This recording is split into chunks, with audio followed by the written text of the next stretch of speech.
देखो यहाँ पे यूएन अकाउंट यहाँ पे डिसेबल बता रहा है, अकाउंट इज डिसेबल। जैसे ही आप यहाँ पे यूएन नंबर और पासवर्ड और कैप्चा फिल करके साइन इन करते हैं, यहाँ पे आपको अकाउंट इज डिसेबल बता देता है। तो इसका 2 रीज़न है, ये दोनों रीज़न आपको जानना है और इस वीडियो में आपको बताऊंगा कि ऐसा क्यों यूएन अकाउंट यहाँ पे डिसेबल क्यों बताता है और इसका सोल्यूशन क्या है, वो चीज़ भी मैं आपको इस वीडियो में बता दूंगा। बिल्कुल नया वीडियो है और बिल्कुल नया ट्रिक है, आपको इसको जान लेना है, ठीक है। क्या क्या रीज़न है कि जिसकी वजह से आपका यहाँ पे अकाउंट जो है कि डिसेबल हो जाता है। अगर आप इसको जान लेते हो तो आपका यूएन अकाउंट जो है एक्टिवेट हो जाएगा।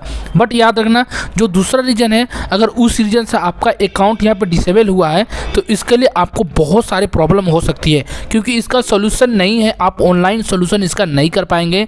आपको या तो पीएफ ऑफिस विजिट करना पड़ेगा या फिर आपको अपने एम्प्लॉयर से रिक्वेस्ट करना पड़ेगा, उसके बाद ही हो सके तो आपका ये एक्टिवेट हो सकता है। ये भी कंफर्म मैं नहीं बता सकता हूँ, ठीक है। तो आपको दूसरा रीज़न आपको जान लेना है। अगर उस रीज़न से आपका यूएन अकाउंट यहाँ पे डिसेबल हुआ है तो उसको एक्टिवेट करने में आपको बहुत ज़्यादा प्रॉब्लम हो सकता है, ठीक है। तो चलिए बताते हैं।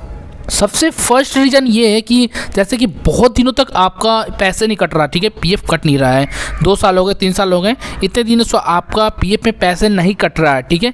उस रीज़न से आपका यहाँ पे यूएन अकाउंट क्या कर दिया जाता है कि आपका डिसेबल कर दिया जाता है, ठीक है। सेकेंड रीज़न बताते हैं, इसमें आपको बहुत ज़्यादा प्रॉब्लम होगा, इसे एक्टिवेट कराने में बहुत ज़्यादा प्रॉब्लम होगा। तो जो अभी फर्स्ट रीज़न बताया, इसका सोल्यूशन मैं आपको बताऊँगा कैसे आपका ये एक्टिवेट होगा, ठीक है। सेकेंड रीज़न में क्या होता है कि बहुत सारे बंदे ऐसे करते हैं, बहुत सारे पीएफ मेंबर ऐसे करते हैं कि उनका जो केवाईसी जो अप्रूव नहीं होता है, तो क्या करते हैं, थर्ड पार्टी के थ्रू केवाईसी करवा लेते हैं, ठीक है। जैसे कि अभी फेसबुक पे, यूट्यूब पे या फिर इंस्टाग्राम पे कहीं भी आप चले जाओ तो वहाँ पे बोलते हैं कि मैं आपका केवाईसी अप्रूव करवा दूंगा, ठीक है।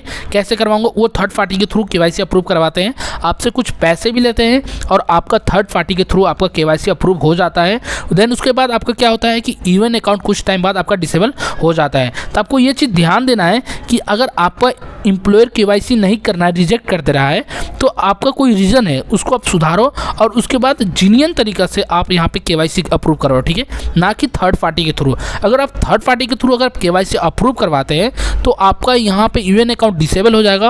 आपको पीएफ ऑफिस वहाँ पे विजिट करना पड़ेगा, उसके बाद अपने ठेकेदार से रिक्वेस्ट करना पड़ेगा, उसके बाद चाहे हो या ना हो, ये तो मैं कंफर्म नहीं बता सकता कि आपका एक्टिवेट हो ही जाएगा। बाकी जो फर्स्ट रीज़न था, बहुत टाइम तक आपका पीएफ नहीं कटा है और उसके बाद आपका अकाउंट यहाँ पे डिसेबल हो गया है, तो जैसे ही आपको किसी दूसरे कंपनी को आप ज्वाइन करोगे और वहाँ पे आप 1-2 मंथ काम करोगे, उसके बाद आपका जो पैसे कटेंगे, जैसे ही आपका वहाँ कॉन्ट्रैक्टर आपसे सारा डॉक्यूमेंट लेगा, वेरीफाई करेगा, उसके बाद कॉन्ट्रैक्टर आपका जो है कि डिसेबल जो यूएन है वो एक्टिवेट कर देगा, ठीक है। या फिर आप ग्रीवियंस भी रजिस्टर कर सकते हो। तो आपको समझ में आ गया हो, अगर आप कुछ टाइम तक आपका पीएफ नहीं कट रहा है तो डिसेबल हो जाएगा, ठीक है।